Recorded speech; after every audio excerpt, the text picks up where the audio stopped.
મિત્રો, જે મનુષ્ય અપરા એકાદશી વ્રતની આ પાવન કથા એકવાર સાંભળી લે છે તે જીવનમાં ક્યારેય દુઃખી અને ગરીબ નથી રહેતો। પ્રિય શ્રોતાગણ, આ તે દિવ્ય કથા છે જેને પૂરી શ્રદ્ધાથી સાંભળવા માત્રથી મનુષ્યના જીવનમાં વર્ષોથી જમા થયેલા પાપ, દુઃખ અને દુર્ભાગ્ય નષ્ટ થઈ જાય છે અને વ્યક્તિની ચારે તરફ એક અદૃશ્ય કવચ બની જાય છે। આપણા પ્રાચીન ગ્રંથોમાં સ્પષ્ટ જણાવવામાં આવ્યું છે કે જે વ્યક્તિ કોઈ પણ પવિત્ર કથાને અધવચ્ચે છોડી દે છે તે પુણ્યથી વંચિત રહે છે। એટલા માટે પોતાના મનને શાંત કરી લો અને શ્રી હરિના ચમત્કારને પામવા માટે આ મંગલમય કથાને અંત સુધી અવશ્ય સાંભળો। પ્રાચીન ભારત વર્ષના આંચલમાં વસેલું એક અત્યંત સુંદર અને મનોરમ ગામ હતું શિલ્પગ્રામ। આ ગામ નહીં પરંતુ પ્રકૃતિના ખોળામાં વસેલું એક સ્વર્ગ હતું। ચારેય તરફ મખમલી હરિયાળીની ચાદર પથરાયેલી હતી, જ્યાં સવારનું પહેલું કિરણ જ્યારે વૃક્ષોના પાંદડાઓમાંથી ચડાઈને આવતું હતું તો એવું લાગતું હતું જાણે આકાશમાંથી સોનું વરસી રહ્યું હોય। ગામની એક તરફ ખડખડ વહેતી એક પવિત્ર નદી હતી, જેનું જળ એટલું નિર્મળ હતું કે તેમાં આકાશનો વાદળી રંગ સાફ દેખાતો હતો। ગામની વચ્ચોવચ ભગવાન વિષ્ણુનું એક પ્રાચીન મંદિર હતું, જેની ધજા હંમેશા હવામાં લહેરાતી રહેતી હતી, જાણે આખા ગામને પોતાની સુરક્ષાનું આશ્વાસન આપી રહ્યું હોય। આ અત્યંત સુંદર ગામના એક ખૂણામાં એક નાની કાચી ઝૂંપડી હતી। આ ઝૂંપડી તૂટેલી ફૂટેલી જરૂર હતી, પરંતુ તેની દિવાલો પર છાયાની લીપેલી હતી અને દ્વાર પર માતા લક્ષ્મીના સ્વાગત માટે નાના નાના ચરણોના ચિહ્નો બનેલા હતા। અહીં રહેતી હતી એક ગરીબ શ્રમજીવી મહિલા તુલસી અને તેનો બીમાર પતિ રામદીન। તુલસી એક એવી સ્ત્રી હતી જેનું હૃદય સુવર્ણ સમાન શુદ્ધ હતું। તેના ચહેરા પર સાદગી હતી અને આંખોમાં ભગવાન વિષ્ણુ પ્રત્યે અતૂટ વિશ્વાસ।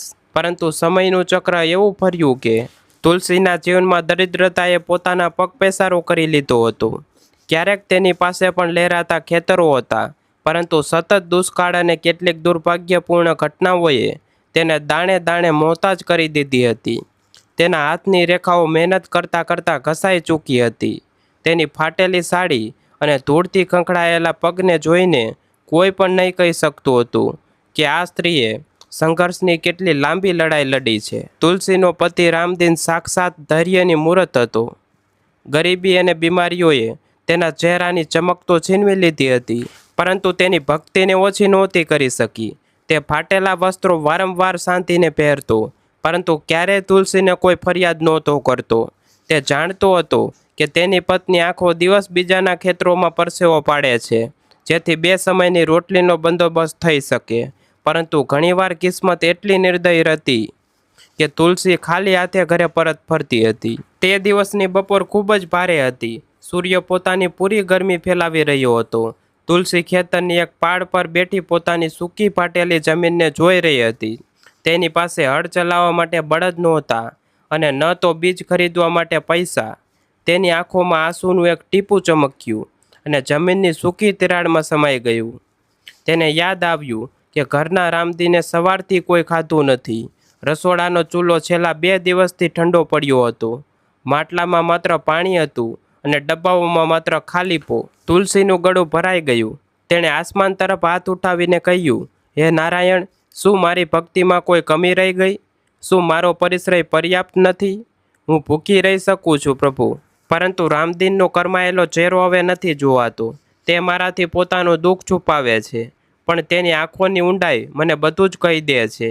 શું આ શિલ્પગ્રામની સુંદરતામાં મારા માટે આ કાંટા જ લખ્યા છે? સાંજ ઢળવા લાગી હતી। પક્ષીઓ પોતાના માળા તરફ પરત ફરી રહ્યા હતા, પરંતુ તુલસીના પગ ઘર તરફ ઉપડતા જ નહોતા। તે વિચારી રહી હતી કે આજે ફરી ખાલી હાથે જઈને પોતાના પતિને શું જવાબ આપશે। જ્યારે તે ઘરે પહોંચી તો જોયું કે રામદીન આંગણામાં તુલસીના છોડની સામે દીવો પ્રગટાવી રહ્યો હતો। તેના ચહેરા પર એક અજીબ શાંતિ હતી, જ્યારે પેટ ભૂખથી બળી રહ્યું હતું। રામદીને તુલસીને જોતાં જ એક ફીકી મુસ્કાન આપી અને જળનો લોટો લઈને આગળ વધ્યો। તુલસીએ કંઈ પણ બોલ્યા વગર પાણી પીધું અને એક ખૂણામાં બેસી ગઈ। તેની ચૂપી રામદીનના કાળજાને ચીરી રહી હતી।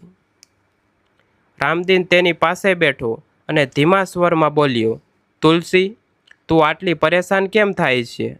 દુઃખ અને સુખ તો જીવનના બે કિનારા છે। જો આજે અંધારું છે તો કાલે સવાર પણ થશે. આપણા વિષ્ણુજી આપણને ક્યારેય એકલા નહીં છોડે. તુલસીએ ભારે મને કહ્યું, રામદીન, ધીરજની પણ એક સીમા હોય છે. આજે ગામના સાહુકારને પણ મદદ કરવાની ના પાડી દીધી. ખેતરો સુકાઈ ચૂક્યા છે. શરીર હવે સાથ નથી આપતું. મને મારી ચિંતા નથી, પણ તારી આ દશા જોઈને મારું હૃદય ફાટી જાય છે. શું આપણે જીવન પર આ જ રીતે ગરીબીની આગમાં બળતા રહીશું? રામદીનની આંખોમાં પણ આંસુ આવી ગયા, પરંતુ તેણે તેમને લૂછતા કહ્યું, તુલસી, સાંભળ્યું છે કે અપરા એકાદશી આવવાની છે. જે વ્યક્તિ આ દિવસે સાચા મનથી ભગવાન વિષ્ણુ અને માતા લક્ષ્મીનું સ્મરણ કરે છે, તેના બધા પાપ અને કષ્ટ મટી જાય છે. ચાલો આપણે પણ આ વખતે પૂરા નિયમથી આ વ્રત કરીશું.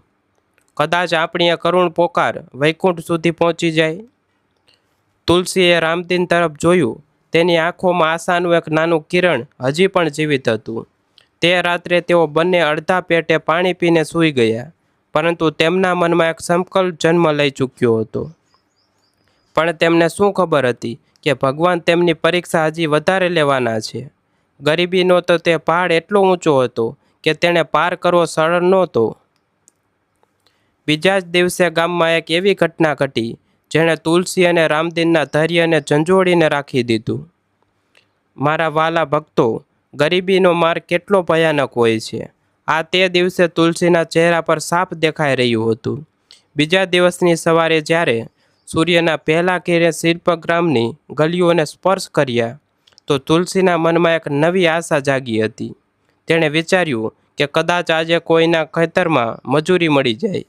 કદાચ આજે તે પોતાના રામદીન માટે એક મુઠ્ઠી અનાજ ઘરે લઈ જઈ શકે. તે પોતાનો ફાટેલો પાલવ સરખો કરી ઘરથી નીકળી. તેના પગ કમજોરીથી ધ્રુજી રહ્યા હતા, કારણ કે છેલ્લા કેટલાક દિવસોથી તેના પેટમાં અન્નનો એક દાણો પણ નહોતો ગયો. માત્ર પાણી પીને તે પોતાની ભૂખને શાંત કરવાનો પ્રયાસ કરી રહી હતી. તુલસી ચાલતા ચાલતા ગામના મોટા સાહુકારના દ્વાર પર પહોંચી. સાહુકારનું વિશાળ ઘર અને તેની સામે પડેલો અનાજનો ઢગલો જોઈને તુલસીની આંખોમાં ચમક આવી ગઈ. તેણે ખૂબ જ નમ્રતાથી હાથ જોડીને અને ઝૂકીને સાહુકારને કહ્યું, માલિક, આજે અપરા એકાદશીનો પાવન સમય ચાલી રહ્યો છે. મારા ઘરમાં ચૂલો નથી પ્રગટ્યો. જો તમે મને આજે કોઈ પણ કામ આપી દો તો મોટી કૃપા થશે. બદલામાં તમે મને બસ થોડું અનાજ આપી દેજો, જેથી હું મારા બીમાર પતિનું પેટ ભરી શકું. પરંતુ સાહુકારનું દિલ પથ્થરનું હતું. તેણે તુલસી તરફ નફરત ભરેલી નજરથી જોયું અને હસતા હસતા બોલ્યો, અરે ઓ તુલસી, તું તો ખુદ એક કમનસીબ છે. તારી છાયા પણ જે ખેતર પર પડે છે ત્યાં દુષ્કાળ પડી જાય છે. તને કામ આપીને હું મારું નુકસાન કેમ કરું? ભાગ અહીંથી, મારી પાસે ફાલતુ અનાજ નથી. સાહુકારના આ શબ્દો તુલસીના કાનમાં પીગળેલા શીશાની જેમ ઉતર્યા. તેનું આત્મસન્માન ખરાબ રીતે ઘસાયું. તેની આંખોની સામે અંધારું છવાઈ ગયું. તે કંઈ પણ બોલ્યા વગર ત્યાંથી હટી ગઈ. રસ્તા પર તે એ જ વિચારતી રહી કે શું સાચમાં તે એટલી કમનસીબ છે? શું તેની ભક્તિ અને તેની ઈમાનદારીનું કોઈ મૂલ્ય નથી? તે ચાલતા ચાલતા એક જૂના પીપળાના ઝાડ નીચે બેસી ગઈ.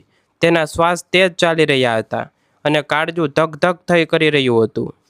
તેને પોતાની ભૂખની ચિંતા નહોતી. તેને તો તે રામદીનની ચિંતા હતી, જે ઘરે તેની રાહ જોઈ રહ્યો હશે. અહીં ઘરમાં રામદીનની હાલત વધુ ખરાબ હતી. ભૂખના માર્યા તેનું શરીર નિશ્ચેત થઈ ચૂક્યું હતું. તે વારંવાર ઉઠવાનો પ્રયાસ કરતો, પરંતુ માથું સરકાવવા લાગતું અને તે ત્યાં જ પડી જતો. તેને આંગણામાં રહેલા માટલાને જોયું કે ખાલી હતું. જેણે વિચાર્યું કે કેમ ન તે પાસેના જંગલમાંથી કેટલાક લાકડા જ વીણી લાવે. કદાચ તેમને વેચીને કંઈક મળી જાય. પરંતુ તેના પગમાં એટલી જાન પણ નહોતી બચી. તે ઘસડાતો પોતાની તુલસી મૈયા પાસે પહોંચ્યો અને કરુણ સ્વરમાં બોલ્યો, હે માતા લક્ષ્મી, શું તમે તમારા આ દીકરાની પોકાર નથી સાંભળી રહ્યા? શું પ્રભુ વિષ્ણુ દરબારમાં અમારી અરજી નથી પહોંચી રહી? માં, આજે જો કંઈ ન મળ્યું તો કદાચ મારી તુલસી તૂટી જશે. તેના વિશ્વાસને બચાવી લો માં. તેના વિશ્વાસને તૂટવા ન દેતા. સાંજ પડતા પડતા તુલસી ઘરે ફરી. તેના હાથ ખાલી હતા, પરંતુ તેની આંખોમાં બેબસીના આંસુ હતા. રામદીને તેને જોતા જ સમજી લીધું કે આજે પણ કિસ્મતે સાથ નથી આપ્યો. તુલસીએ રામદીનની સામે ઘૂંટણ ટેકની દીધા અને ધુસકે ધુસકે રડવા લાગી. રામદીન, હું હારી ગઈ. હું એક અસફળ પત્ની છું. હું તને એ સમયની રોટલી પણ નથી આપી શકતી. બધા મને કમનસીબ કહે છે. કદાચ ભગવાને પણ આપણાથી રૂઠી ગયા છે. રામદીને ધ્રુજતા હાથોથી તુલસીનું માથું પંપાડ્યું અને ભરાયેલા ગળે કહ્યું, તુલસી, આવું ન કહે. મનુષ્યની હાર ત્યારે નથી થતી જ્યારે તેની પાસે ધન નથી હોતું. હાર ત્યારે થાય છે જ્યારે તે પોતાનો વિશ્વાસ ગુમાવી દે છે. કાલે અપરા એકાદશી છે. આ તે દિવસ છે જ્યારે શ્રી હરિ સ્વયં પૃથ્વી પર પોતાના ભક્તોના દુઃખ હરવા આવે છે. આપણે કાલે ઉપવાસ રાખીશું, માત્ર જળ પીને રહીશું અને તેમની કથા સાંભળીશું. જોજે, તે આપણને આ દલદલમાંથી જરૂર બહાર કાઢશે. તે રાત્રે શિલ્પક ગ્રામમાં તે તૂટેલા ઘરમાં ભૂખનું તાંડવ હતું. તુલસી અને રામદીન એકબીજાનો હાથ પકડીને સૂતા હતા. પેટની ભૂખ તેમણે સૂવા નહોતી દેતી. બહાર તેજ હવાઓ ચાલી રહી હતી, જે તેમની ઝૂંપડીના છાપરાને ઉડાવી જવા પર આતુર હતી. દરેક અવાજ પર તેમણે લાગતું કે કદાચ કોઈ દ્વાર ખખડાવશે અને મદદ લઈને આવશે, પણ ત્યાં સન્નાટો અને અંધારા સિવાય કંઈ જ નહોતું. રામદીને ધીરેથી કહ્યું, તુલસી, શું તને યાદ છે જ્યારે આપણા લગ્ન થયા હતા ત્યારે મેં કહ્યું હતું કે આપણે સાથે મળીને દરેક સુખ દુઃખ સહન કરીશું. આજે તે સમય આવી ગયો છે. આ ગરીબીને આપણે આપણી ભક્તિથી જીતીશું. તુલસીએ માત્ર એક ઊંડો નિશ્વાસ નાખ્યો. તેણે લાગી રહ્યું હતું કે તેના પતિનું શરીર દિવસે ને દિવસે માટી થઈ રહ્યું છે. બીજી સવારે અપરા એકાદશીની મંગલ બેલા હતી. આખા ગામમાં શંખ અને ઘંટડીઓનો અવાજ ગુંજી રહ્યા હતા. સંપન્ન ઘરોમાં પકવાન બની રહ્યા હતા, પરંતુ તુલસીના ઘરમાં માત્ર ભગવાનનું નામ ગુંજી રહ્યું હતું. તુલસી અને રામદીને નદીમાં સ્નાન કર્યું અને ભીના કપડામાં જ મંદિરની બહાર ઊભા રહી ગયા. તેમની હેસિયત નહોતી કે તેઓ મંદિરની અંદર જઈને કોઈ મોટી પૂજા કરી શકે. એટલા માટે તેઓ બહાર ધૂળમાં બેસીને જ ભગવાન વિષ્ણુ અને માતા લક્ષ્મીનું ધ્યાન કરવા લાગ્યા. તડકો આકરો થવા લાગ્યો હતો. તુલસીનું ગળું સુકાઈ રહ્યું હતું અને તેને ચક્કર આવી રહ્યા હતા. ત્યારે ત્યાંથી ગામના કેટલાક લોકો પસાર થયા, જે તેમની મજાક ઉડાવવા લાગ્યા. એક વ્યક્તિ બોલ્યો, જુઓ આ કંગાળોને, ખુદના ખાવાના ઠેકાણા નથી અને ચાલ્યા છે એકાદશીનું વ્રત કરવા. ભગવાન પણ ધનવાનોને સાંભળે છે, તમારા જેવાઓનું નહીં. રામદીને પોતાના કાન બંધ કરી લીધા અને મનમાં ને મનમાં નારાયણ નારાયણ જપવા લાગ્યો. પરંતુ ત્યારે તુલસીની સબૂરીનો બંધ તૂટી ગયો. તે કમજોરી અને માનસિક પીડાને કારણે મૂર્છિત થઈને ત્યાં જ પડી ગઈ. રામદીન ચીસો પાડી ઉઠ્યો, તુલસી, તુલસી, આંખો ખોલ. પરંતુ તુલસી કોઈ જવાબ નહોતી આપી રહી. તેના હોઠ સુકાઈને સફેદ પડી ચૂક્યા હતા. મિત્રો, તે તપતા તડકામાં મંદિરના ઉંબરે પડેલી તુલસીની નિર્જીવ શરીરને જોઈને રામદીને કાળજું મોઢે આવી ગયું. તેની પાસે રડવા માટે પણ આંખોમાં પાણી નહોતું બચ્યું. તે ચીખવા માંગતો હતો, પણ ગળું સુકાઈને કાંટો થઈ ગયું હતું. તેણે તુલસીનું માથું પોતાના ખોળામાં રાખ્યું અને પગલાઓની જેમ તેના ચહેરાને પંપાડવા લાગ્યો. મંદિરના ઊંચા શિખર પર લહેરાતો ધ્વજ જાણે તેની બેબસીની સાક્ષી હતો. ત્યાં ઊભેલા લોકો તમાશો જોઈ રહ્યા હતા. કોઈએ પાણી માટે પણ હાથ નહોતો લંબાવ્યો. લોકો ગડગડાટ કરી રહ્યા હતા. રામદીને તે પથ્થરદિલ લોકો તરફ જોયું અને પછી મંદિરના ગર્ભગૃહમાં બિરાજમાન ભગવાન વિષ્ણુની પ્રતિમા તરફ. તેની આંખોમાં હવે આંસુ નહીં, એક જ્વાળા હતી. તે ધ્રુજતા સ્વરમાં બોલ્યો, એ જગન્નાથ, શું તમારો ન્યાય યાદ છે? શું એક નિર્ભયની ભક્તિ એટલી તુચ્છ છે કે તેને તમારા દ્વાર પર અપમાનિત થવું પડે? લોકો તમારી મૂર્તિને તો પૂજે છે, પણ તમારા બનાવેલા આ જીવિત મનુષ્યને તડપતા જોઈ મોઢું ફેરવી લે છે. પ્રભુ, જો આજે તુલસીને કંઈ થયું તો સંસાર પરથી વિશ્વાસ ઉઠી જશે કે તમે દુઃખીઓના સ્વામી છો. ત્યારે મંદિરની સીડીઓ પરથી એક વૃદ્ધ બ્રાહ્મણ અને તેમની પત્ની નીચે ઉતરતા દેખાયા. તે બંનેના ચહેરા પર એક અલૌકિક તેજ હતું. વૃદ્ધ બ્રાહ્મણે રેશમી પીતાંબર ધારણ કર્યું હતું અને તેમની પત્નીએ લાલ રંગની સુંદર સાડી, જે સાક્ષાત લક્ષ્મી સ્વરૂપમાં લાગી રહી હતી. તેઓ બંને ધીમે ધીમે રામદીન પાસે આવ્યા. તે વૃદ્ધ મહિલાએ તુલસીના માથા પર હાથ રાખ્યો. તે સ્વયં એટલો શીતળ હતો કે તુલસીનો બધો થાક જાણે પળભરમાં મટી ગયો. વૃદ્ધ બ્રાહ્મણે પોતાના કમંડળમાંથી થોડું જળ કાઢ્યું અને તુલસીના મુખ પર છાંટ્યું. જેવું તે જળ તુલસીના ઓઠોને સ્પર્શ, તેના શરીરમાં એક વીજળી સી દોડી ગઈ. તુલસીએ ધીરેથી પોતાની આંખો ખોલી. તેણે એવું લાગ્યું જાણે તે કોઈ ગાઢ અને ઠંડી ઊંઘમાંથી જાગી હોય. સામે તે દિવ્ય સ્વરૂપ વાળા બ્રાહ્મણને જોઈને તે હડબડાઈને ઉઠવા લાગી, પણ કમજોરીના કારણે ફરી બેસી ગઈ. વૃદ્ધ મહિલાએ પોતાની પોટલીમાંથી એક તુલસીનું પાન કાઢ્યું અને તુલસીને આપતા કહ્યું, પુત્રી ગભરાય નહીં, આ અપરા એકાદશીનો પ્રસાદ છે, આને ગ્રહણ કર, તારી આત્માને તૃપ્તિ મળશે. તુલસી અને રામદીન તે તુલસી દળ ગ્રહણ કર્યું. તેને ખાતા જ તેમના શરીરમાં ન જાણે ક્યાંથી અદ્ભુત ઉર્જા આવી ગઈ. ભૂખની તે અસહનીય તડપ શાંત થઈ ગઈ અને મનમાં એક અસીમ શાંતિ છવાઈ ગઈ. બ્રાહ્મણે મુસ્કુરાતા કહ્યું, તુલસી, તું તારી દરિદ્રતાથી દુઃખી છે. યાદ રાખજે, પ્રભુ વિષ્ણુ તેમની જ પરીક્ષા લે છે જેને તેઓ પોતાના સૌથી પ્રિય માને છે. સોનાને પણ કુંદન બનવા માટે આગમાં તપવું પડે છે.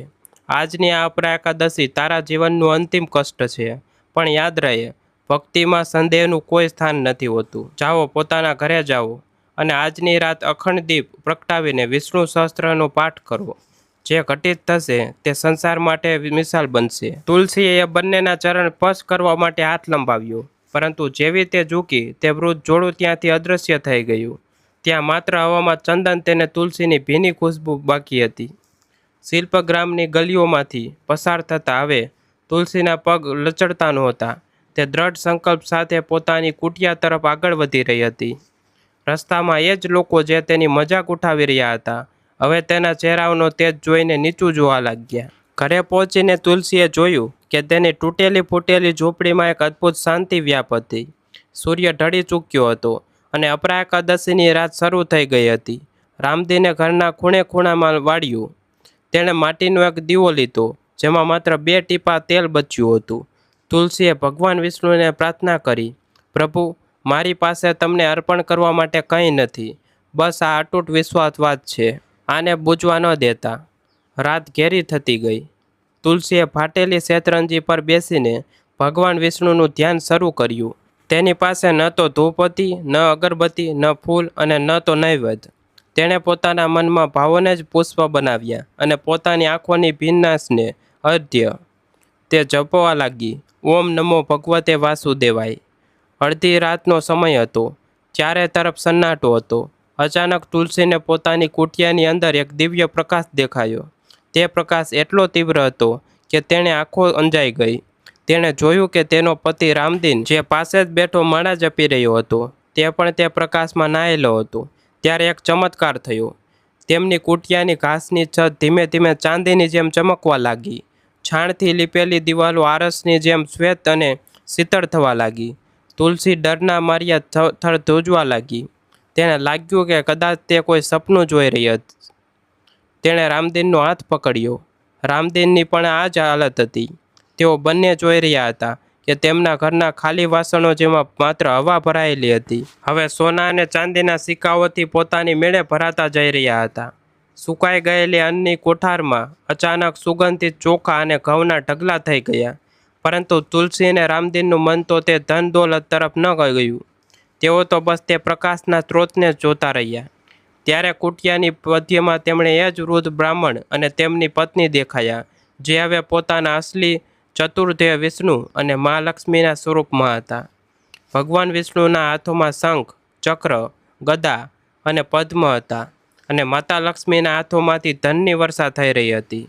ભગવાન વિષ્ણુની ગંભીર અને મધુર વાણી ગુંજી, તુલસી, રામદીન, તમારી અતૂટ શ્રદ્ધાએ આજે વૈકુંઠના દ્વાર ખોલી દીધા છે.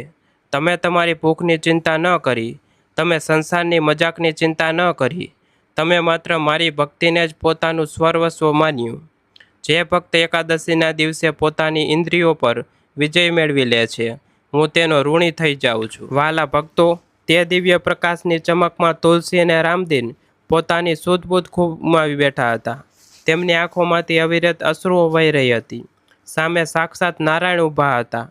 તુલસીએ ધ્રુજતા સ્વરમાં કહ્યું, હે નાથ, હે દીનાનાથ, મુજ અધમના ઘરમાં તમારા ચરણ. પ્રભુ, હું તો ધૂળ સમાન છું. મારી પાસે ન તો બેસવા માટે આસન છે અને ન તો તમારી પૂજા માટે સામગ્રી. મેં તો બસ મારી ભૂખ અને મારી બેબસી તમને સોંપી હતી. શું મારી તે તુષ્ટ પોકાર વૈકુંઠના સિંહાસન સુધી પહોંચી ગઈ? ભગવાન વિષ્ણુએ પોતાનું અભય હાસ્ય ઉઠાવતો અને તેમની મધુરવાણી ગુંજી, તુલસી, ભક્ત પાસે શું છે તે હું નથી જોતો. હું તો માત્ર એ જોઉં છું કે તેણે મને કયા ભાવથી પોકાર્યો છે.